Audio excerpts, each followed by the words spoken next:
వాక్యము ద్వారా పరిశుద్ధాత్మ దేవుడు మనతో మాట్లాడును గాక. మత్తయి సువార్త 27వ అధ్యాయము 45వ వచనం నుంచి మధ్యాహ్నము మొదలుకొని 3 గంటల వరకు ఆ దేశమంతటా చీకటి కమ్మెను. అండర్లైన్ చేసుకోండి, చీకటి కమ్మెను. ఒకటని తీసుకోండి, చీకటి కమ్మెను. మరలా బిగ్గరగా కేకవేసి ప్రాణము విడిచెను. అప్పుడు దేవాలయపు తెర పైనుండి క్రింది వరకు. అండర్లైన్ చేసుకోండి. రెండవది, దేవాలయపు తెర పైనుండి క్రిందకు రెండుగా చినిగెను. అది 2 అని తీసుకోండి. తర్వాత చదువుతాలి. భూమి వణికెను 3. భూమి వణికెను 3 అండర్లైన్ చేసుకొని తర్వాత బండలు బద్దలాయెను. సమాధులు తెరవబడెను. నిద్రించిన అనేక మంది పరిశుద్ధుల శరీరములు లేచెను. 4 వేసుకోండి. హల్లెలూయా.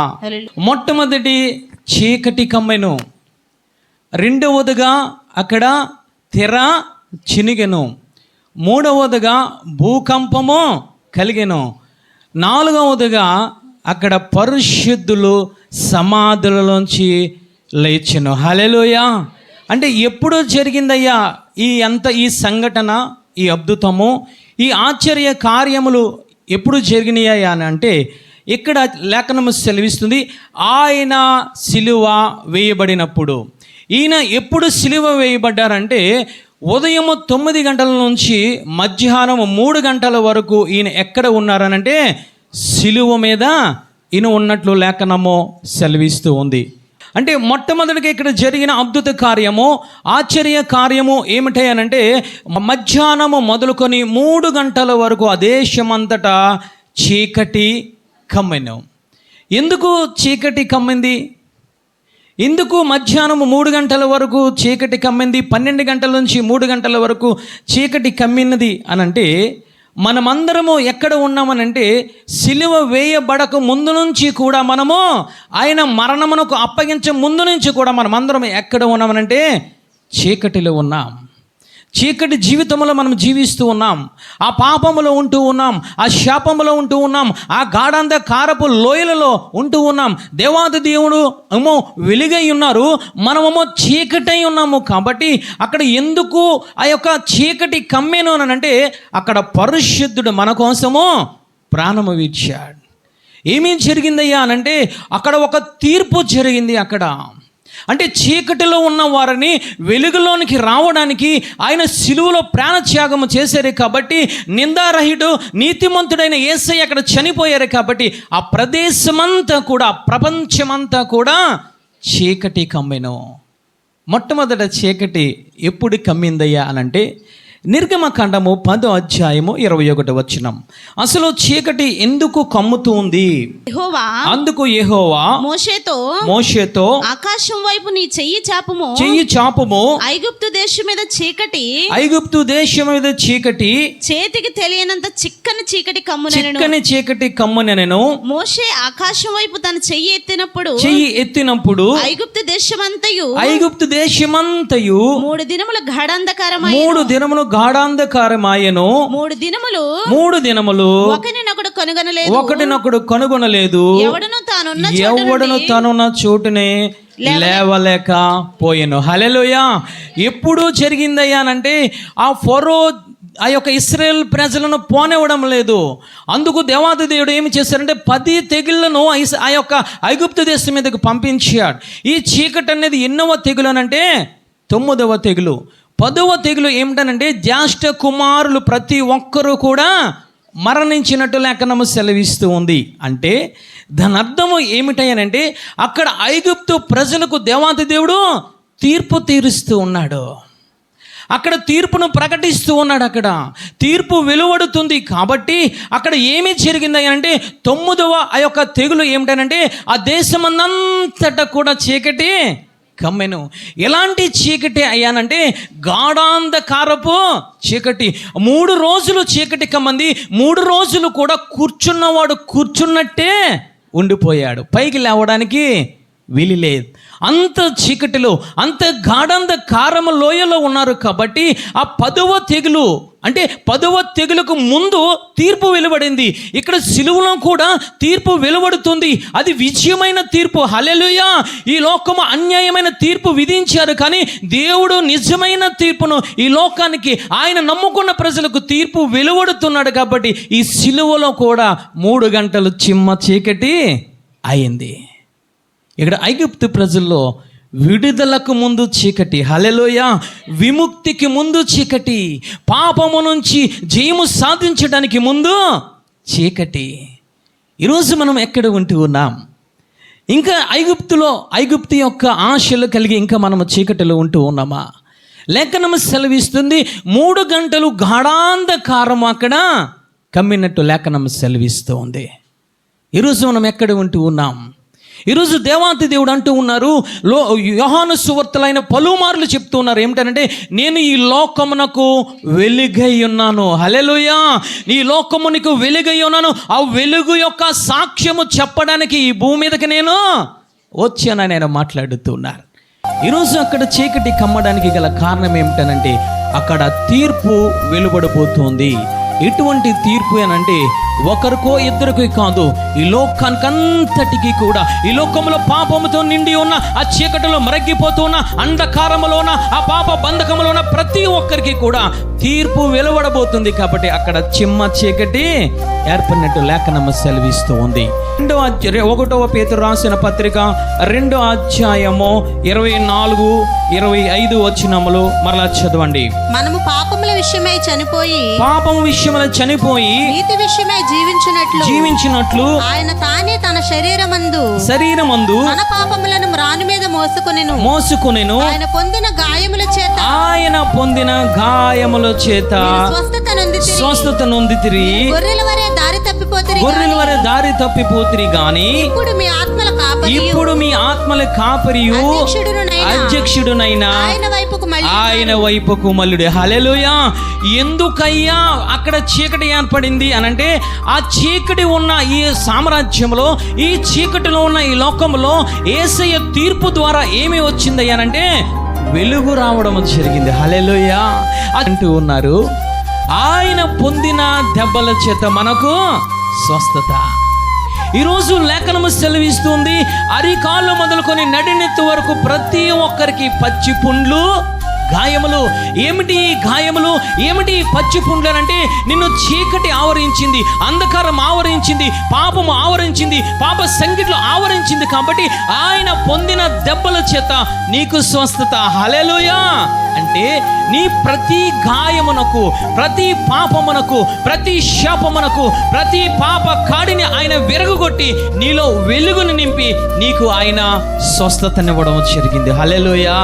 2వదిగా ఆయన అంటూ ఉన్నారు, మీరు గొర్రెల వలె దారి తప్పిపోయారు, మీ ఆత్మలన్నీ దారి తప్పిపోయావు. కాబట్టి అధ్యక్షుడైన, ఆ కాపరి అయిన, ఆ ఆత్మలకు కాపరి అయిన దేవుని వైపు మరలడానికి నీలో వెలుగునిచ్చాడు ఆయన.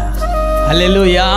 అందుకయ్యా ఆ చీకటిలో వెలుగు ప్రకాశింపచేసాడు దేవాతి దేవుడు అనంటే, ఆయన పొందిన ఆ శ్రమలు బట్టి, ఆయన పొందిన గాయములు బట్టి నీ శరీరము వెలుగులతో నింపబడింది, నీ శరీరము స్వస్థపరచబడింది. 2వదిగా నీకు ఉన్న ఆత్మ చీకటిలో ఉంది, నీకు ఉన్న ఆత్మ అంధకారంలో ఉంది. కానీ ఆ ఆత్మను కూడా విడుదల చేయడానికి ఆయన శిలువలో వెలుగై ప్రకాశించడం జరిగింది. హల్లెలూయా.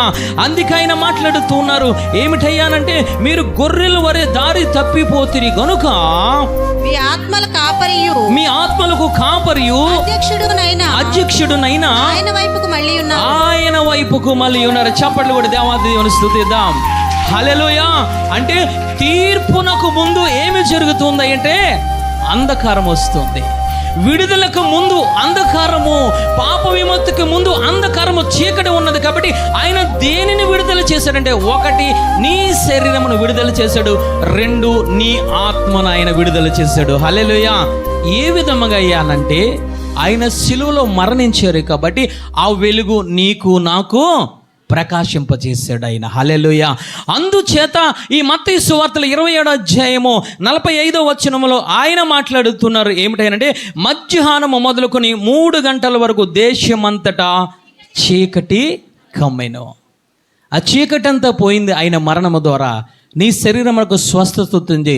2వది నీ ఆత్మకు వెలుగును నింపాడు, పరిశుద్ధ ఆత్మ దేవుని నింపాడు. హల్లెలూయా. 1 దశలోనిక పత్రిక 5వ అధ్యాయము 5వ వచనములో ఆయన చూసినట్లయితే ఆయన మాట్లాడుతున్నారు, మీరందరూ వెలుగు సంబంధులు, పగటి సంబంధులనై ఉన్నారు. మనము రాత్రి వారము కాము, చీకటి వారము కాము. అంటే ఆయన మరణము ద్వారా, ఆయన మరణించి లేవడము ద్వారా, ఆ పునరుద్ధరణ శక్తి ద్వారా మనమందరము ఏ విధముగా కనబడుతున్నామయ్యానంటే మనము పగటి వారిగా, వెలుగు ఉన్న వారిగా మనము కనబడుతున్నాం. హల్లెలూయా. నీలో వెలుగునివ్వడానికి ఆయన వచ్చారు. నీ శరీరమును విడుదల చేయడానికి, నీ ఆత్మను విడుదల చేయడానికి, నీలో వెలుగును నింపడానికి ఆయన చీకటైపోయారు తల్లి. ఆ చీకటిలో ఆయన వెలుగుగా ప్రకాశించాడు. అందుకే అంతేకాదు 9వ వచనంలో ఆయన మాట్లాడుతున్నారు, ఎందుకనగా మన ప్రభువైన యేసు క్రీస్తు ద్వారా రక్షణ పొందుటకే దేవుడు మనలను నియమించెను గాని ఉగ్రత పాలగుటకు నియమించలేదు. 9వ వచనంలో ఆయన మాట్లాడుతున్నారు. ఎందుకయ్యా ఆయన వెలుగై ఉన్నారు, ఎందుకయ్యా ఈ లోకానికి వచ్చారంటే యేసు క్రీస్తు ద్వారా నీవు రక్షణ పొందడానికే, ఆ ఉగ్రతలోనికి వెళ్ళడానికి కాదు, ఆ నరకములోనికి వెళ్ళడానికి కాదు, ఆ యొక్క నిత్య నరకములోనికి, ఆ కాలుతున్న అగ్నిగుండములోనికి నిన్ను వెళ్ళడానికి ఆయన రాలేదని లేఖనము సెలవిస్తుంది. హల్లెలూయా. అందుకే దశలోనిక పత్రికలతో మాట్లాడుతున్నారు, మీరు వెలుగై ఉన్నారు, మీరు ఈ లోకమునకు వెలుగై ఉన్నారు, మీరు చీకటి సంబంధులు కాదు, మీరు చీకటి వారు కాదు. ఎందుకయ్యా చీకటి వారు కాదంటే కల్వరు సిలువలో వెలుగైన యేసయ్య నీ కోసము నా కోసము మరణించి నీ శరీరమునకు స్వస్థత, నీ ఆత్మనకు స్వస్థత, నీ శరీరమునకు స్వస్థత, నీ ఆత్మనకు స్వస్థత ఎప్పుడైతే ఇచ్చారో నువ్వు వెలుగు సంబంధువని ఆయన మాట్లాడుతూ ఉన్నారు. హల్లెలూయా. వెలుగు సంబంధులు నిత్య రాజ్యములోనికి ఉంటారు. అయినంటూ ఉన్నారు, మీరు రక్షింపబడడానికి వచ్చారు కానీ ఉగ్రత దినమునకు మీరు నియమించబడలేదు, మీరు అందుకోసము నేను పుట్టించలేదు ఆయన మాట్లాడుతున్నాడు. హల్లెలూయా. మొట్టమొదటిగా ఏమిటనంటే చీకటి కమ్మని ఆయన మరణము ద్వారా, ఆయన పునరుద్ధానము ద్వారా ఈ చీకటి వెలుగుగా మారిన. హల్లెలూయా. రెండవదిగా మనము చూసినట్లయితే అక్కడ ఆ యొక్క దేవాలయపులో ఉన్న తెర రెండుగా చినిగిన. ఒకసారి అది చదవండి తల్లి. అప్పుడు దేవాలయపు తెర చదువు తల్లి. పైనుండి క్రింది వరకు రెండుగా చినిగెను, భూమి వణికెను. రెండుగా చినిగెను. హల్లెలూయా. ఎందుకు రెండుగా చినిగిపోయింది? దేవాలయంలో మోషే ధర్మశాస్త్రం ప్రకారంగా, మోషేకి ఇచ్చిన ఆజ్ఞల ప్రకారంగా దేవాలయంలో ఎన్ని ఉన్నాయి, ఎన్ని ఒక భాగములు ఉన్నాయనంటే, ఒకటి ఆవరణం అనేది ఉన్నది, రెండవదిగా పరిశుద్ధ స్థలం అనేది ఉన్నది, మూడవదిగా అతి పరిశుద్ధ స్థలము. హల్లెలూయా. అంటే ఒక పాపము చేసిన వాడు ఆవరణములోనే నిలబడాలి. మరి పరిశుద్ధమైన స్థలములోనికి ఎవరు వెళ్ళాలంటే ఒక వంశాన్ని ఏర్పాటు చేసుకున్నారు, వారే లేవి వంశం వారు. లేవి వంశంలో ఏర్పాటు చేసుకున్న లేవీలందరూ కూడా ఆ మందిరములో పరిశుద్ధ స్థలంలోనికి వెళ్ళడానికి అవకాశం లేదు. ఆయన ఎవరైతే ఎన్నుకున్నారో లేవి వంశంలోనూ కూడా ఆయన పేరు పెట్టి పిలిచిన వారే, ఎన్నుకున్న వారు మాత్రమే ఆ పరిశుద్ధ స్థలంలోనికి వెళ్ళాలి. మిగతా అన్యులు, మిగతా ఇశ్రాయేలు ప్రజలు మొత్తం అందరూ కూడా ఆవరణంలోనే ఉండాలి. అంటే అక్కడ అడ్డుగా ఏమున్నదని అంటే తెర ఒకటి ఆయన ఏర్పాటు చేశాడు. ఈయన ఎప్పుడైతే 3 గంటల సమయంలో మరణించారో ఆ తెర పైనుంచి కిందకు రెండుగా చిరిగిపోయినట్టు లేఖనము సెలవిస్తూ ఉంది. ఎందుకు చిరిగిపోయింది అనంటే ఆయన మరణము ద్వారా ఈ దేవాలయంలో ఉన్న తెర చినిగిపోయింది. హల్లెలూయా. హల్లెలూయా. రెండవ దేవుడు చేసిన అద్భుత కార్యము, ఆ మరణము ద్వారా జరిగిన ఆశ్చర్య కార్యము, ఆ మరణము ద్వారా పునరుద్ధానం ద్వారా వచ్చిన మనకు ధన్యత ఏమిటనంటే అడ్డుగా ఉన్న తెర రెండుగా చినిగిపోయింది. హల్లెలూయా. అంటే ఒక వ్యక్తి పాపము చేస్తే దేవాది దేవుని సమీపించడానికి వీలు లేదు. ధర్మశాస్త్రం ప్రకారముగా ఒక వ్యక్తి పాపము చేస్తే తను ప్రార్థన చేసుకోవడానికి అవకాశం లేదు, దేవుని సన్నిధికి వెళ్ళడానికి అవకాశం లేదు. మరి ఎక్కడికి వెళ్ళాలయ్యానంటే ఆవరణములోనే ఉండాలి, ఆ బయటే ఉండాలి. అతను తెచ్చిన కోడె కానీ, అతను తెచ్చిన పావురము కానీ, అతను తెచ్చిన గొర్రెను కానీ ఆ యొక్క యాజకుని చేతికి అప్పచెపితే ఆయన బలి అర్పించి దాన్ని పరిశుద్ధ స్థలంలోనికి తీసుకువెళ్ళి ఆయన హోమము చేసేవారు. ఆ విధంగా పాప ప్రాయశ్చిత్తము జరిగేది. కానీ ఈయన మరణించిన తర్వాత ఈ యొక్క ఆ తెర ఎప్పుడైతే రెండుగా చినిగిపోయిందో ఒక సామాన్యుడు కూడా ఎక్కడ వెళ్ళడానికి అవకాశం వచ్చిందనంటే అతి పరిశుద్ధ స్థలంలోనికి వెళ్ళడానికి అవకాశం ఇచ్చాడు దేవాతి దేవుడు. హల్లెలూయా. నువ్వు ఇశ్రాయేలు కాదు, నేను యూదుడను కాదు, నేను లేవీయుడను కాదు, కానీ దేవాతి దేవుడు నీకు నాకు అవకాశము ఇచ్చారు అనంటే అతి పరిశుద్ధమైన స్థలంలోనికి వెళ్ళి మనము ప్రార్థన చేస్తున్నామనంటే, నా పాపములు క్షమించయ్యని మనం ప్రార్థన చేయగలుగుతున్నామనంటే దాని యొక్క కృప, దాని యొక్క ధన్యత ఏమిటో తెలుసా? ఆయన మరణము ద్వారా మనకు వచ్చింది. హల్లెలూయా. ఆయన పునరుద్ధానం ద్వారా మనకి వచ్చింది తల్లి. ఎఫెసీయులకు రాసిన పత్రిక 2వ అధ్యాయము 13వ వచనము చూడండి తల్లి. ఈ యొక్క దేవాలయం యొక్క తెర చినగడానికి గల కారణము, ఈ యొక్క ధన్యత ఏమిటయ్యానంటే ఆయన మాట్లాడుతూ ఉన్నారు. ఆ చదువు తల్లి. అయినను మునుపు దూరస్తులైన మీరు ఇప్పుడు క్రీస్తు యేసునందు క్రీస్తు రక్తము వలన సమీపస్తులై ఉన్నారు. ఆయన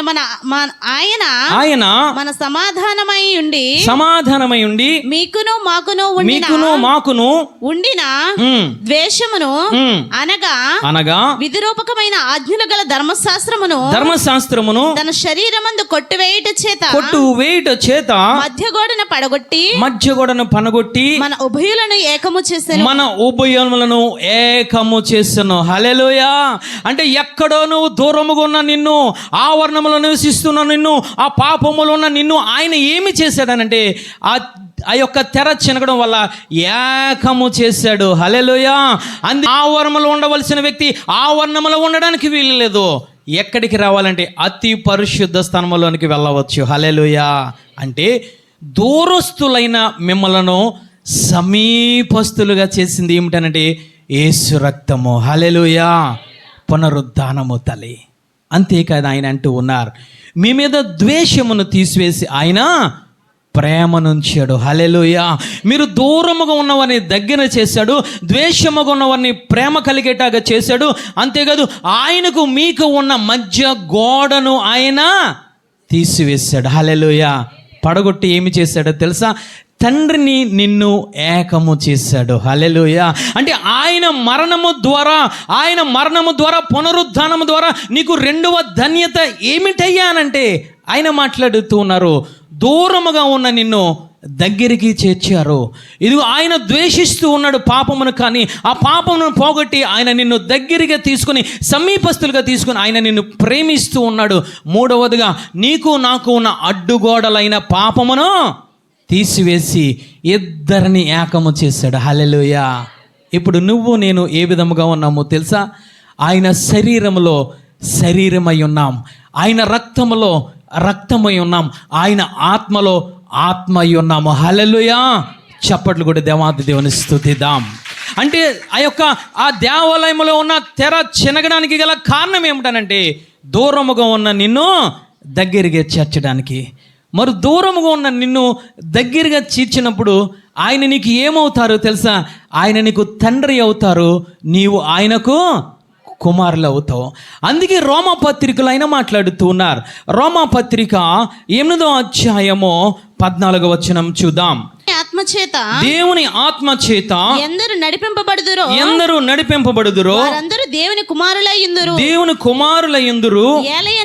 ఏలయనగా మరలా భయపడుటకు మీరు దాస్యపు ఆత్మను పొందలేదు కానీ దత్తపుత్రాత్మను పొందితిరి. ఆత్మ కలిగిన వారమై మనము అబ్బా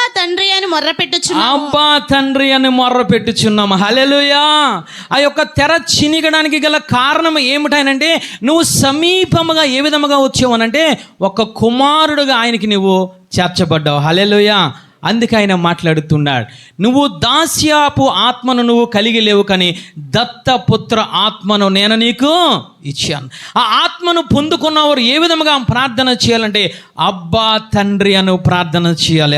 పాత నిబంధన గ్రంథములందరూ కూడా భక్తులు ఏ విధముగా ప్రార్థన చేశారయ్యానంటే అబ్రహాము దేవుడా, ఇస్సాకు దేవుడా, యాకోబు దేవుడా, దావీదు కుమారుడని ప్రార్థన చేసుకుంటూ వచ్చారు. హల్లెలూయా. ఎప్పుడైతే ఆ మరణములో ఆయన సిలువలో మరణమయ్యి ఆ మరణపు ముళ్ళును విరిచారో అప్పటి నుంచి నువ్వు ఏ విధముగా చేర్చబడ్డావనంటే, దూరముగా ఉన్న నిన్ను దగ్గరగా చేర్చుకొని, నువ్వు దూరముగా వెళ్ళిపోతున్న నిన్ను కుమారుడిగా చేర్చుకొని ఆయన అంటూ ఉన్నారు, మీకు ఆత్మనిచ్చాను, ఆత్మ పొందుకున్నారు. ప్రతి ఒక్కరూ కూడా అబ్బా తండ్రి అని ప్రార్థన చేయాలి. హల్లెలూయా. ఈరోజు మనము ప్రార్థన చేయవలసింది ఏమిటో తెలుసా? నా తండ్రి, నా దేవుడు అని నీవు ప్రార్థన చేయాలి. అదే శిష్యులతో మాట్లాడుతున్నారు. మీరు ప్రార్థన ఏ విధముగా చేయాలో తెలుసా? పరలోకమందున్న మా తండ్రి. హల్లెలూయా. పరలోకమందున మా తండ్రి నువ్వు ప్రార్థన చేయాలి. గెత్సెమనే తోటలో యేసయ్య చేసింది ఏమిటో తెలుసా? నా తండ్రి, నా తండ్రి, ఈ గిన్నె నా యొద్ద నుండి తొలగించు. హల్లెలూయా. నీ చిత్తమే సిద్ధించునుగాక. ఈరోజు మనము ప్రార్థన, మన తండ్రి, అబ్బా తండ్రి అని ప్రార్థన చేయడానికి గల కారణం ఏమిటనంటే, ఆయనకు నీకు మధ్య ఉన్న ఆ యొక్క తెర చినిగిపోయింది, ఆయనకు నీకు మధ్య ఉన్న ఆ గోడలు పడగొట్టబడి సమీపంగా చేర్చుకుని ఆయన నీకు కుమారుడు పొందుకున్న అర్హత నీకు ఇచ్చాడు. హల్లెలూయా. అర్హత మనము కలిగి ఉండాలి తల్లి. అందుకే సమరయ స్త్రీ మాట్లాడుతుంది ఏమిటో తెలుసా? నేను సమరయ స్త్రీని, నీవు యూదుడవు, నీకు నాకు ఏమీ సాంగత్యం. దేవాంతి దేవుడు ఆ అడ్డును తొలగించాడు. ఆ యొక్క అడ్డును తొలగించి ఆ సమరయ స్త్రీకి ఆత్మనిచ్చాడు. అప్పుడు ఆమె మాట్లాడుతుంది, నువ్వు నిజముగా దేవుని కుమారుడు. హల్లెలూయా. నువ్వు నిజముగా యేసు క్రీస్తు అని మాట్లాడుతుంది. హల్లెలూయా. ఎందుకు తెలుసా? ఆయన నిన్ను చీకటిలోంచి మొదట విడిపించి వెలుగులోనికి తీసుకువచ్చాడు. రెండవదిగా వెలుగులో ఉన్న నిన్ను ఆయన అంటూ ఉన్నాడు, నీవు నా కుమార్తెవు, కుమారుడువు, కాబట్టి నువ్వు అబ్బా తండ్రి అని ప్రార్థన చేసే అధికారము నీకు ఇచ్చాడు. హల్లెలూయా. ఆ అధికారాన్ని ఉపయోగించుకుంటూ ఉన్నావా? ఇంకా చీకటిలో నువ్వు ఉంటూ ఉన్నావా తల్లి? ఆయన అంటూ ఉన్నారు, ఎందరూ ఆత్మ చేత నడిపింపబడతారో వారందరూ నా కుమారులు. హల్లెలూయా. నువ్వు ఇంకా ఆత్మ పొందుకోకపోతే, ఆ ఆత్మను 2025 సంవత్సరముల క్రితము నా యేసయ్య భూమి మీదకి ఇచ్చాడు. ఆ ఆత్మను పొందుకున్న వారందరూ కూడా నా తండ్రి, అబ్బా తండ్రి అని ప్రార్థన చేస్తూ ఉంటే అద్భుతాలు జరుగుతూ ఉన్నాయి. హల్లెలూయా. ఆశ్చర్యకార్యాలు జరుగుతున్నాయి. దురాత్మలు వెళ్ళిపోతున్నాయి. రోగగ్రస్తులు స్వస్థత పొందుకోవడానికి గల కారణం ఏమిటయ్యానంటే అధికారాన్ని ఇచ్చాడు. హల్లెలూయా. అధికారాన్ని నువ్వు పొందుకున్నావా? ఇంకా ఎన్నో పునరుద్ధాలలో నువ్వు గడుపుతూ ఉన్నావు. ఎన్నో ఈస్టర్లు గడుపుతూ ఉన్నావు. ఈ అంతరాత్రమే తెలియకుండా నువ్వు ఇంకా అబ్రహాము దేవుడా, ఇస్సాకు దేవుడా, ఆ దేవుడా, ఈ దేవుడా అని ప్రార్థన చేస్తున్నావు. నీకు ఒక అధికారాన్ని ఇచ్చాడు. ఏమిటి అధికారం అంటే ఆయన ఆత్మను నీకు ఇచ్చాడు. హల్లెలూయా. ఆత్మను పొందుకుంటే నీ నోటి నుంచి వచ్చేది ఏమిటో తెలుసా? అబ్బా తండ్రి. హల్లెలూయా. మూడవదిగా అక్కడ జరిగింది ఏమిటనంటే భూకంపము కలిగిన, ఒకసారి చదవండి తల్లి. భూమి వణికెను, భూమి వణికెను, బండలు బ్రద్దలాయను, సమాధులు తెరవబడిన. చాలు తల్లి. అక్కడ ఏమి జరిగింది అనంటే భూకంపము వచ్చింది, బండలు బద్దలైపోయినాయి. ఎప్పుడయ్యానంటే ఆయన 3 గంటల వేళలో ప్రయాణము విడిచే సందర్భంలో అక్కడ జరిగేది ఏమిటంటే భూకంపములు వచ్చింది. అక్కడ ఈరోజు మనము ప్రకృతి వైపరీత్యం వల్ల భూకంపాలు జరుగుతూ ఉన్నాయి. కానీ అక్కడ యేసయ్య మరణము ద్వారా భూకంపము రావడం జరిగింది. ఎందుకు భూకంపం వచ్చిందయ్యా అంటే లేఖనము సెలవిస్తూ ఉంది. నిర్గమకాండము 19వ అధ్యాయము 18వ వచనము చదవండి తల్లి. యెహోవా అగ్నితో సీనాయి పర్వతము మీదకి దిగి వచ్చినందున అదంతయు ధూమమై నిండెను, నూపం వలె నిండెను. దాని ధూమము కొలిమి ధూమము వలె లేచెను. పర్వతమంతయు మిక్కిలి కంపించెను. హల్లెలూయా. అక్కడ భూకంపం వచ్చింది. సీనా పర్వతము చుట్టూ కూడా ఆ పరిసరాల ప్రాంతం అంతా కూడా భూకంపం వచ్చినట్టు లేఖనము సెలవిస్తుంది నిర్గమకాండములో. గల కారణం ఏమిటయ్యానంటే కొండ మీద ఎవరు ఉన్నారంటే యెహోవా దేవుడు ఉన్నారు. యెహోవా దేవునితో పాటు ఎవరు ఉన్నారంటే మోషే గారు ఉన్నారు. మోషే గారు ఎందుకు వెళ్ళారయ్యానంటే దేవుడు మాట్లాడుతున్నాడు, నేను ఈ యొక్క సీనాయి పర్వతం మీద ఉన్నాను కాబట్టి నువ్వు రాతి పలకలను సిద్ధము చేసుకొని నా దగ్గరికి నువ్వు రా. యేసయ్య చేతి వ్రాతతో రాస్తూ ఉన్నారు. ఏమిటనంటే ధర్మశాస్త్రాన్ని రాశాడు. హల్లెలూయా. 10 ఆజ్ఞలు రాశారు. అంటే ఎందుకు అక్కడ భూకంపము వచ్చిందనంటే 10 ఆజ్ఞలు కూడా ఆయన రాస్తూ ఉండగా నిర్గమకాండములో లేఖనము సెలవిస్తుంది, అక్కడ భూకంపము కమ్మెను, అక్కడ ధూమము ఇదిగో పొగవలే వ్యాపించిన లేఖనము సెలవిస్తుంది. అదే ధర్మశాస్త్రాన్ని నా యేసయ్య 3 గంటల వేళలో గోల్కొతా కొండలో ధర్మశాస్త్రాన్ని కొట్టివేశారు. అంటే ధర్మశాస్త్రం ఏర్పడినప్పుడు భూకంపం వచ్చింది, ఆ ధర్మశాస్త్రమును కొట్టివేసినప్పుడు భూకంపం వచ్చినట్లు లేఖనము సెలవిస్తుంది. హల్లెలూయా. ఈసారి నువ్వు ఎవరి క్రిందకి రావాలనంటే యేసయ్య క్రిందకి నువ్వు రావాలి. ధర్మశాస్త్రం అనే కాడి కింద నువ్వు ఉండడానికి వీలు లేదు. ఆ ధర్మశాస్త్రంలో ఉండడానికి వీలు లేదు. ఆ ధర్మశాస్త్రం యేసయ్య సిలువలో కొట్టివేశాడు. కాబట్టి నువ్వు ఎవరి కిందకి రావాలంటే వెలుగైన యేసయ్య క్రిందకి రావాలి. హల్లెలూయా. ఆత్మైన పరిశుద్ధ ఆత్మ దేవుని కిందకు, ఆ వెలుగైన పరిశుద్ధాత్మ దేవుని కిందకి నువ్వు రావాలి. ఎందుకు ఈ భూకంపము ఇక్కడికి వచ్చిందయ్యానంటే కొలసీలు రాసిన ఆ పత్రిక 2వ అధ్యాయము 15వ వచనం చూద్దాం. మరియు అపరాధముల వలన శరీరమందు సున్నతి పొందక యుండుట వలన మృతులై ఉండగా దేవుడు వ్రాతపూర్వకమైన ఆజ్ఞల వలన, జాగ్రత్తగా అండర్లైన్ చేసుకోండి అక్కడ, దేవుడు వ్రాత పూర్వకమైన ఆజ్ఞల వలన మన మీద రుణముగాను మనకు విరోధముగా నుండిన పత్రమును మేకులతో సిలువకు కొట్టి చేవ్రాతను తుడిసివేసి అడ్డము లేకుండా దానిని ఎత్తివేసి మన అపరాధములన్నిటిని క్షమించెను. హల్లెలూయా. చాలు తల్లి. సీనాయి పర్వతము మీద చేవ్రాతను ఆయన ఏమి చేశాడంటే ధర్మశాస్త్రమును కొట్టివేశాడు. హల్లెలూయా. ఎక్కడ కొట్టివేశాడనంటే కల్వరి సిలువలో కొట్టివేశాడు. ఆయన ఎందుకు కొట్టివేయడం జరిగింది అనంటే చేవ్రాత ఆజ్ఞల వల్ల మనకు రుణముగాను మనకు విరోధముగాను నుండిన ఆ పత్రమును మేకులతో సిలువకు కొట్టివేశాడు. హల్లెలూయా. ఆ ధర్మశాస్త్రము ఆ ఆజ్ఞలను కొట్టివేశాడు. ఆ యొక్క రుణపత్రమును కొట్టివేశాడు. ఆ విరోధనంతటిని కొట్టివేసి యేసయ్య వచ్చిన తర్వాత శాస్త్రి పరిశీలితో మాట్లాడుతూ ఉన్నాడు. మొదట పూర్ణ ఆత్మతో, పూర్ణ బలముతో, పూర్ణ శక్తితో నన్ను ప్రేమించండి, అదే విధముగా నీ ఇరుగు పొరుగు వారిని ప్రేమించండి. హల్లెలూయా. హల్లెలూయా. అందువలన ధర్మశాస్త్రమును కొట్టివేయడం వల్ల అక్కడ ఏమి జరిగింది అంటే భూకంపము రావడము జరిగింది తల్లి. అంతేకాదు మనం ఇంకా చూసినట్లయితే ఆ యొక్క యోహాను సువార్తలో 1వ అధ్యాయము 17వ వచనములో ఆయన స్పష్టంగా మాట్లాడుతున్నారు. ధర్మశాస్త్రం కోసం మాట్లాడుతున్నారు. ధర్మశాస్త్రము మోషే ద్వారా అనుగ్రహింపబడెను, కృపయు సత్యమును యేసుక్రీస్తు ద్వారా కలిగెను. హల్లెలూయా. ధర్మశాస్త్రము మోషే ద్వారా వచ్చింది, కానీ కలువరి శిలువలో ఆ యేసయ్య చనిపోయి నీ కోసము నా కోసము ప్రాణం పెట్టి 3వ దినము లేవడం వల్ల ఆయన నీకు నాకు ఇచ్చిన ధన్యత ఏమిటంటే కృపా సత్యము. హల్లెలూయా. కృపా సత్యము. కృప అనగా రక్షణ, కృప అనగా ఆయన వాక్యము, ఆయన ఆత్మ. హల్లెలూయా. 3వదిగా భూకంపం ఎందుకు వచ్చింది ఆ గోల్కొతా కొండలోనంటే ధర్మశాస్త్రమును కొట్టివేశాడు, ఆ రుణపత్రమును కొట్టివేశాడు. ఆ యొక్క విరోధముగా ఉన్న రుణపత్రమును మేకులు కొట్టివేసి ఆ చేతితో ఆ వ్రాతనంతటిని తుడిచివేసి ఆయన నీకు విముక్తినిచ్చాడు. హల్లెలూయా. అదే మాట్లాడుతున్నారు. మోషే ద్వారా ధర్మశాస్త్రం వచ్చింది, క్రీస్తు ద్వారా కృపా సత్యములు ఈ లోకానికి వచ్చినాయి. హల్లెలూయా.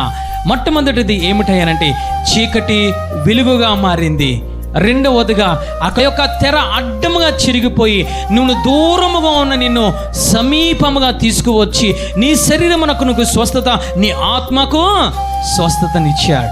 3వదిగా భూకంపం ఎందుకు వచ్చింది అంటే మోసే ధర్మశాస్త్రమునంతా కొట్టివేశాడు, ఆ మరణమునంతా కొట్టివేశాడు, యేసయ్య కృపా సత్యమునికి ఇచ్చాడు. కాబట్టి అక్కడ భూకంపము ఏర్పడింది తల్లి. హల్లెలూయా. 4వదిగా మనము చూద్దాం. నిద్రించిన అనేక మంది పరిశుద్ధుల శరీరములు లేచెను. వారు సమాధులలో నుండి బయటకు వచ్చి ఆయన లేచిన తరువాత పరిశుద్ధ పట్టణములో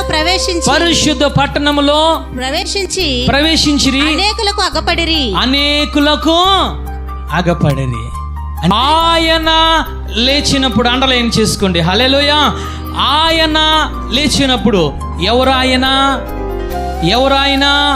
మరణించిన యేసయ్య లేచినప్పుడు ఈ భూమి మీద నిద్రించిన పరిశుద్ధులందరూ కూడా ఒకేసారి లేవడం జరిగింది. లేవడమే కాదు, అనేక మందికి కనబడి వారు ఎక్కడికి వెళ్ళారంటే పరిశుద్ధ పట్టణంలోనికి ప్రవేశించినట్టు లేఖనము సెలవిస్తుంది. అంటే నాలుగవదిగా జరిగింది ఏమిటనంటే, యేసులో ఉండి మరణించిన వారు, ఆజ్ఞల ప్రకారముగా జీవించిన వారు, రక్షణ పొందిన వారు, యెహోవా దేవునికి విధేయత కలిగి ఉన్నవారు, నిద్రించిన వారందరూ కూడా యేసయ్య మరణము ద్వారా, పునరుద్ధానము ద్వారా యేసయ్యతో పాటు పైకి లేవడం జరిగింది. హల్లెలూయా. ఎవరు లేచారయ్యానంటే 1 కొరింథీ రాసిన పత్రిక 15వ అధ్యాయము 20వ వచనం. మొదట ఎవరు లేచారు? లేఖనం సెలవిస్తుంది, ఆయన లేచిన తర్వాత.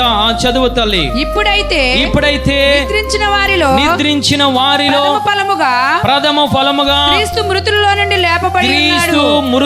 నుండి లేపబడిన. హల్లెలూయా.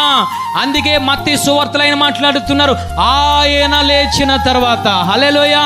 ఫలముగా లేచారంటే చనిపోయిన యేసయ్య 3వ దినాన లేవడం జరిగింది. ఆయన లేచిన తర్వాత మిగతా పరిశుద్ధులందరూ కూడా ఆయనతో పాటు లేవడం జరిగింది తల్లి. హల్లెలూయా. ఈరోజు నువ్వు నేను చనిపోతాం. మరణం ప్రతి ఒక్కరికి వస్తుంది. మరణం ఎవరిని విడిచిపెట్టదు. ఎందుకయ్యానంటే, మొదట నువ్వు పాపములో పుట్టావు కాబట్టి, ఆ పాపములో నువ్వు జన్మిస్తూ ఉన్నావు కాబట్టి, ఆ పుట్టడమే పాపములో పుట్టావు కాబట్టి మరణము ప్రతి ఒక్కరికి సంభవిస్తుంది. కానీ రెండవ మరణం ఉంది. ఆ మరణంలో నువ్వు లేవాలనంటే, నిత్య జీవం నువ్వు పొందుకోవాలనంటే ఆయన మాట్లాడుతున్నారు, 4వదిగా ప్రథమ ఫలముగా నేను లేచాను కాబట్టి నా తర్వాత మీరందరూ లేవబడుదురు. హల్లెలూయా. అక్కడ అదే జరిగింది. సకల పరిశుద్ధులందరూ కూడా సమాధులు తెరవబడి లేచి అనేక మందికి కనబడి ఆ పరిశుద్ధమైన పట్టణంలోనికి వారు ప్రవేశించినట్లు లేఖనం సెలవిస్తుంది. అదే 15వ అధ్యాయము 51వ వచనం మనము చూసినట్లయితే, ఇదిగో మీకు ఒక మర్మము తెలుపుచున్నాను, మనమందరము నిద్రించము కానీ నిమిషంలో ఒక రెప్పపాటున కడబోర మ్రోగగానే మనమందరము మార్పు పొందుదుము. హల్లెలూయా. పౌలు గారు మాట్లాడుతున్నారు, మనం ఈ విధముగా నివసిస్తూ ఉన్నాం, ఈ విధముగా జన్మిస్తూ ఉన్నాము కాబట్టి కడబోర ధ్వని మోగుతుంది. మ్రోగినప్పుడు మనం ఏమి చేయబడతామంటే కన్ను రెప్ప పాటులో మనము మార్చబడతాం. ఏ విధముగా మార్చబడతామయ్యానంటే, ఈ క్షయమైనది అక్షయతను ధరించుకున్నప్పుడు ఈ మర్యాదమైనది అమర్యాదను ధరించుకున్నప్పుడు విజయమందు మరణము మృంగివేయబడెను అని వ్రాయబడిన వాక్యము నెరవేర్చబడెను. హల్లెలూయా. 4వది ఏమిటనంటే, నువ్వు నిద్రిస్తావు, నేను నిద్రిస్తాను, లేదా రెండవ రాకడలో ఆయన కృపను బట్టి ఆయన వచ్చే వరకు ఈ భూమి మీద ఉంటాం. కడబోర ధ్వని మ్రోగేటప్పటికి ఏ సమయంలోనంటే కన్ను రెప్ప పాటులో. అంటే నీకు నాకు కన్నులు ఉన్నాయి. కన్ను రెప్ప పాటు అని అంటే కన్ను యొక్క రెప్ప ఈ విధముగా వేసి మూసుకొని మళ్ళా తెరవడానికి ఎన్ని సెకన్లు పడుతుందో అందులో కన్ను రెప్ప వేయడానికి ఆ సమయంలో మార్చబడతావు. హల్లెలూయా. నువ్వు మార్చబడతావు. ఏ విధముగా తెలుసా? ఈ పాప శరీరమును విడిచిపెట్టి మహిమాదేహముగా మార్చబడతావు. హల్లెలూయా. ఆయన అంటూ ఉన్నారు, అనేక మంది పరిశుద్ధులు లేచారు.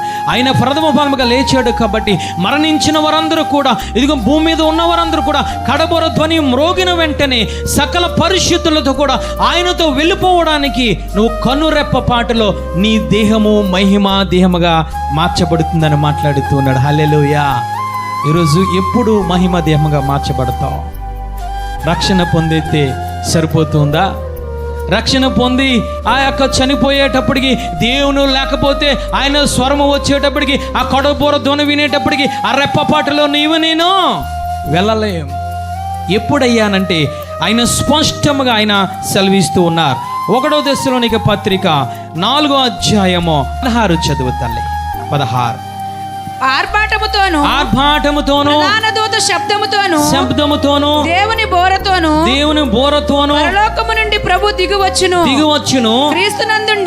క్రీస్తు నందు ఉండి మృతులైన వారు మొదట లేతురు ఆ మీదట సజీవులమై నిలిచియుండు మనము వారితో కూడా ఆయనతో కూడా ఏకముగా ప్రభువును ఎదుర్కొనుటకు ఆకాశ మండలమునకు మేఘల మీద కొనిపోబడుదుము కాగా మనము సదాకాలము ప్రభువుతో కూడా ఉందము. చప్పట్లు కూడా దేవాది దేవుని స్తుతిద్దాం.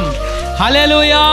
అంటే నువ్వు కడబూర ధ్వని మ్రోగే టైంకి నువ్వు ఏ విధముగా ఉండాలనంటే, ఒకటి, ప్రభువులో నీవు నిలిచి ఉండాలి. హల్లెలూయా. మరణించిన వారు ఏ విధముగా ఉండాలి అనంటే లేఖనము సెలవిస్తుంది, క్రీస్తు నందు ఉండి మృతులైన వారు మొదట లేస్తారు. అంటే మన పితరులు మనం జ్ఞాపకం చేసుకుంటూ ఉన్నాం. మన పితరులు ఏ విధముగా మరణించాలంటే క్రీస్తును తెలుసుకొని క్రీస్తునందు ఉండి మరణించాలి. హల్లెలూయా. అర్థం, మన పితరులు చాలా మంది ఉన్నారు. ఆది కాండం అబ్రహాము గారు మొదలుకొని ఇప్పటి వరకు మన పితరులందరూ నిద్రించి ఉన్నారు. కడబరు ధ్వని ఆ మ్రోగిన వెంటనే మన పితరులందరూ ఆ యొక్క కనురెప్ప పాటలో లేవని అంటే ఆయన ఒక నియమం పెట్టారు, ఒక ఆజ్ఞ ఇస్తూ ఉన్నాడు. ఏమిటయ్యా ఆజ్ఞ అంటే, చనిపోయిన వారందరూ లేవాలంటే వారు క్రీస్తులోనే చనిపోవాలి. జ్ఞాపకం చేసుకోండి తల్లి. హల్లెలూయా. అండర్లైన్ చేసుకోండి అక్కడ వాక్యాన్ని. ఈరోజు చనిపోయిన వారిని ప్రతి ఒక్కరూ ప్రభువు పిలుచుకున్నాడు. ప్రతి ఒక్కరూ పరలోకపు పిలుపు, ప్రతి ఒక్కరు ఆ స్థలంలోనికి చేర్చబడ్డారని ప్రతి ఒక్కరు కూడా ఆ రాతి మీద చెక్కించుకుంటూ ఉన్నారు. దశలోనిక పత్రికలు అపోస్తలుడైన పౌలు గారు మాట్లాడుతున్నారు, చనిపోయిన మన పితరులు లేవాలంటే వారు ఏ విధముగా చనిపోవాలంటే క్రీస్తులో జన్మించి ఉండాలి, ఆ క్రీస్తులోనే వారు మరణించి ఉండాలి. హల్లెలూయా. అండర్లైన్ చేసుకోండి. ఒక వ్యక్తి, మన పితరులు ఎవరైనా కావచ్చు, రక్షింపబడి అంతము వరకు రక్షణ కాపాడుకోకుండా పాపములో చనిపోతే వాడు లేచే పరిస్థితి లేదు తల్లి, లేచే పరిస్థితి లేదు. అందుకే లేఖనము సెలవిస్తుంది, వాడు లేవాలి అని అంటే క్రీస్తులో జన్మించాలి, చనిపోయేటప్పుడు కూడా క్రీస్తులోనే చనిపోవాలి. హల్లెలూయా. ఈరోజు నీ పితరులు నీవు చూడాలి అని అంటే, ఆ పితరులను నువ్వు ఎదుర్కోవాలి అని అంటే, ఆ పరిశుద్ధమైన పట్టణంలోనికి ఆ పితరులు నువ్వు చూడాలి అని అంటే, ఆ పితరులు దేనిలో నిద్రించి ఉండాలనంటే క్రీస్తులో నిద్రించి ఉండాలి. హల్లెలూయా. క్రీస్తులో నిద్రించకుండా ఈ లోకాశలో నిద్రిస్తే, రక్షణ లేకుండా నిద్రిస్తే, రక్షణ పొంది కూడా అంతము వరకు కాపాడుకోకుండా, ఆ వాక్యములో నివసించకుండా, ఆ సంఘములో నివసించకుండా, ఆ లోకములోనికి కలిసిపోయే పాపములో ఉండి మరణిస్తే వారు లేచే పరిస్థితి లేరు. హల్లెలూయా. రెండవదిగా ఆయన మాట్లాడుతూ ఉన్నారు, ఎవరయ్యానంటే నిలిచి ఉన్న మనము. హల్లెలూయా. దేనిలో నిలిచి ఉండాలి? లేఖనము సెలవిస్తుంది, చదవండి తల్లి. ఆ మీదట సజీవులమై నిలిచిండు మనము, అంటే సజీవులమై నిలిచి ఉన్న మనందరము కూడా. హల్లెలూయా. అంటే దేనిలో నిలిచి ఉండాలి? ఎక్కడ నిలిచి ఉండాలి అని అంటే నిలిచి ఉన్న మనము. హల్లెలూయా. అపోస్తలుడైన పౌలు గారు దేనిలో నిలిచి ఉన్నారు? సంఘములో నిలిచి ఉన్నారు, సహవాసములో నిలిచి ఉన్నారు, క్రీస్తులో నిలిచి ఉన్నారు, వాక్యములో నిలిచి ఉన్నారు, పరిశుద్ధ ఆత్మను పొందుకొని ఆ పరిశుద్ధతలో నిలిచి ఉన్నారు, ఆత్మను పొందుకొని నిలిచి ఉన్నారు. హల్లెలూయా. అందుకైనా మాట్లాడుతున్నారు, నిలిచి ఉన్న మనందరము కూడా. హల్లెలూయా. దేనిలో నిలిచి ఉండాలి? వాక్యములో నిలిచి ఉండాలి. దేనిలో నిలిచి ఉండాలి? పరిశుద్ధాత్మలో నిలిచి ఉండాలి. దేనిలో నిలిచి ఉండాలి?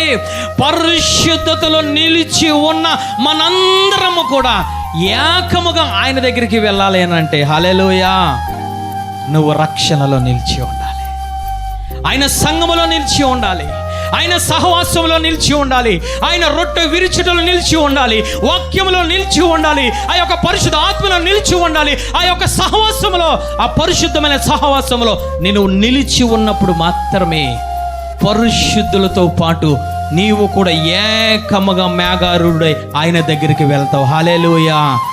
రక్షణ పొంది సహవాసములో నిలిచి ఉండకపోతే, రక్షణ పొంది ఆత్మలో నిలిచి ఉండకపోతే, రక్షణ పొంది వాక్యములో నిలిచి లేకపోతే, రక్షణ పొంది రొట్టె విరిచుటి యందును ఆ ప్రార్థన యందును వాక్యమందును ఎడ తెగకుండా నువ్వు కుప్పు గెంతులు వేస్తే, కోతి గెంతులు వేస్తే, ఒకప్పుడు లోకము, ఒకప్పుడు పరిశుద్ధత, ఒకప్పుడు పాపము, ఒకప్పుడు పరిశుద్ధత, ఒకప్పుడు లోక ఆచారాలు, ఒకప్పుడు ఈ యొక్క దేవుని మందిరం అని అంటే విడవబడిపోతావు. జాగ్రత్త.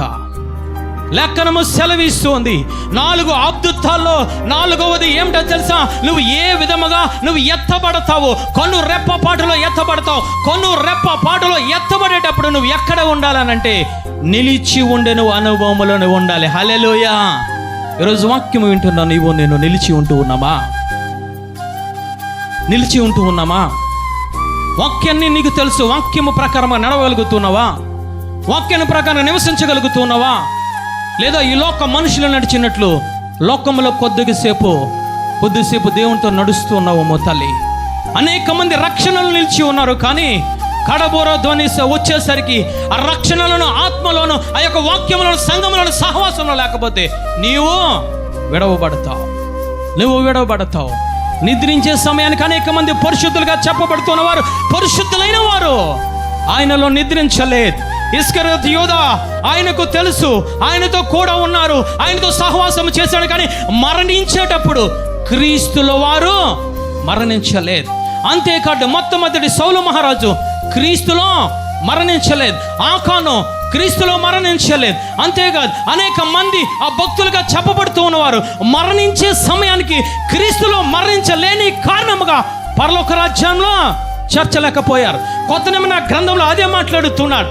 ధనవంతుడు లాజరు ఉన్నాడు. ధనవంతుడికి దేవుడు తెలుసు, లాజరుకు దేవుడు తెలుసు. కానీ లాజరు ఏ విధంగా చనిపోయాడంటే క్రీస్తును తెలుసుకునే వరకు కూడా క్రీస్తులో ఉండి చనిపోయాడు. హల్లెలూయా. అందుకే లేపబడిన తర్వాత పరిశుద్ధతతో పాటు ఎక్కడ ఉన్నాడంటే పరదేశంలో ఉన్నట్టు లేఖనము సెలవిస్తుంది. వాక్యము నీకు తెలుసు. ఒక ధనవంతుడి వలె నీ ఇష్టానుసారముగా నా డబ్బు నాది, నా జీవితం నాది, నా అందము నాది, నా సౌకర్యం నాదని నీ ఇష్టం వచ్చినట్లు జీవిస్తూ ఉంటే, ఈ లోకంలో ఆనందిస్తూ ఉంటే, 2వ రాకడ వచ్చేసరికి ఆయనలో ఉండి నువ్వు ఉండక లేకపోతే ధనవంతుడు వెళ్ళిపోయినట్లు ఆ యొక్క నరకములోనికి, యాతనకరమైన స్థలములోనికి నువ్వు వెళ్ళిపోతావు. అందుకే 4వదిగా ఆయన మాట్లాడుతూ ఉన్నారు. ఏమిటనంటే సకల పరిశుద్ధులు లేపబడ్డారు. హల్లెలూయా. ఎవరు లేపబడ్డారు? లేఖనము సెలవిస్తుంది సకల పరిశుద్ధులు. హల్లెలూయా. నువ్వు మరణించే సమయానికి, యేసయ్య 2వ రాకడ వచ్చే సమయానికి నువ్వు పరిశుద్ధతలో నిలబడి ఉండాలి. హల్లెలూయా. అందుకే ముగించుకుందాం. చివరగా యోహాను గారు రాసిన సువార్త 11వ అధ్యాయం 25వ వచనము చదవండి తల్లి. అందుకే ఆయన మాట్లాడుతున్నాడు, నేనే జీవమును, నేనే పునరుత్థానమును ఆయన మాట్లాడుతున్నాడు. చదువు తల్లి. అందుకు యేసు పునరుత్థానమును జీవమును నేనే, నా యందు విశ్వాసముంచువాడు చనిపోయినను బ్రతుకును, బ్రతికి నా యందు విశ్వాసముంచువాడు ఎన్నడను చనిపోడు. హల్లెలూయా. అయినంటూ ఉన్నారు, ఈ లోకమునకు నేనే సత్యము, జీవము, మార్గమై ఉన్నాను. అయినంటూ ఉన్నారు. ఏమిటి ఈ మార్గం అనంటే అది వెలుగు మార్గము. హల్లెలూయా. అది విశ్వాసులు నడిచే మార్గము. అయినంటూ ఉన్నారు, నేనే సత్యమును, జీవమును అని మాట్లాడుతూ పునరుద్ధానుడై లేచిన యేసే మాట్లాడుతున్నాడు, నేనే జీవము, నేనే పునరుద్ధానము. హల్లెలూయా. నా యందు విశ్వాసం ఉంచువాడు బ్రతుకుతాడు, బ్రతికి మరలా నా యందు విశ్వసించువాడు ఎన్నటికీ చనిపోడు. హల్లెలూయా. ఈరోజు నువ్వు ఉంచుతున్నావా తల్లి? ఈరోజు నువ్వు ఉంచుతున్నావా? ఈరోజు ఆయన స్పష్టంగా మాట్లాడుతున్నాడు. దావీదు గారు అంటూ ఉన్నారు, గాఢాంధకారపులో నేను వెళ్ళినా ఆయన నాకు తోడుగా ఉన్నారు కాబట్టి నేను భయపడను. ఎందుకయ్యానంటే దుడ్డు కర్ర దండము కూడా నాతో ఉంది. హల్లెలూయా. ఈ లోకము గాఢాంధకారము, ఈ లోకము చీకటి. అందుకే యేసయ్య ఆ చీకటిలో ఉన్న వారిని వెలుగులోనికి రావడానికి, హల్లెలూయా, మొదట నేను చీకటిలో ఉన్న వారిని వెలుగులోనికి ఆయనకు తీసుకువచ్చాడు. రెండవదిగా నీకు ఆయనకు మధ్య ఉన్న ఆ యొక్క తెరను చింపివేసి కుమారుడుగా చేర్చి, నీకు కష్టం వచ్చినప్పుడు, నీకు శ్రమ వచ్చినప్పుడు నువ్వు ఏ విధంగా ప్రార్థన చేయాలంటే అబ్బా తండ్రి అని ప్రార్థన చేస్తే ఆయన పలికే దేవుడు. హల్లెలూయా. మూడవదిగా ఏమిటనంటే నీకు భూకంపాలు వస్తూ ఉంటాయి, నీకు శ్రమలు వస్తూ ఉంటాయి, నీకు వేదనలు వస్తూ ఉంటాయి, నీకు కన్నీరు వస్తూ ఉంటుంది. ఎప్పుడు తెలుసా? ధర్మశాస్త్రం అనే కాడి కింద ఉన్నప్పుడు. ధర్మశాస్త్రం అనే కాడి కింద నుంచి నువ్వు ఆయన అంటూ ఉన్నారు, మోషే ద్వారా ధర్మశాస్త్రం వచ్చింది, నా ద్వారా కృపా సత్యములు వచ్చే. హల్లెలూయా. మూడవదిగా భూకంపాలు నీ జీవితంలో, నీ కుటుంబంలో ఉండకుండా ఉండాలనంటే కృపా సత్యములో నువ్వు వెళ్ళాలి. హల్లెలూయా. నాలుగవదిగా అంటూ ఉన్నారు, సకల పరిశుద్ధులు లేపబడ్డారు. ఎవరయ్యానంటే సకల పరిశుద్ధులు. కనురెప్ప పాటులో నీ శరీరము మహిమా దేహముగా మార్చబడాలి అంటే ఏమి చేయాలంటే అంతము వరకు కూడా నీవు నీ పరిశుద్ధతలో ఉండాలి. హల్లెలూయా.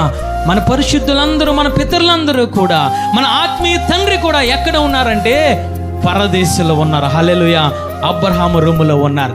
ఎందుకయ్యానంటే ఒకటి, చనిపోయిన వారు పరిశుద్ధులుగా చనిపోవాలి. నేను ఇంకా జీవములో ఉన్నవారు పరిశుద్ధముగా జీవించి రెండవ రాకడ వచ్చేటప్పటికి పరిశుద్ధులుగా కనబడాలి. హల్లెలూయా. అందుకే ఆయన అంటూ ఉన్నారు, నేనే జీవము, నేనే పునరుత్థానము, నా యందు విశ్వసించువాడు చనిపోయినను మరలా బ్రతుకును, బ్రతికిన వాడు ఇంక విశ్వసిస్తే వాడికి ఎన్నటికీ మరణము రాదు. ఎక్కడ వారు అక్కడ నిలబడి ప్రార్థన చేసుకుందాం.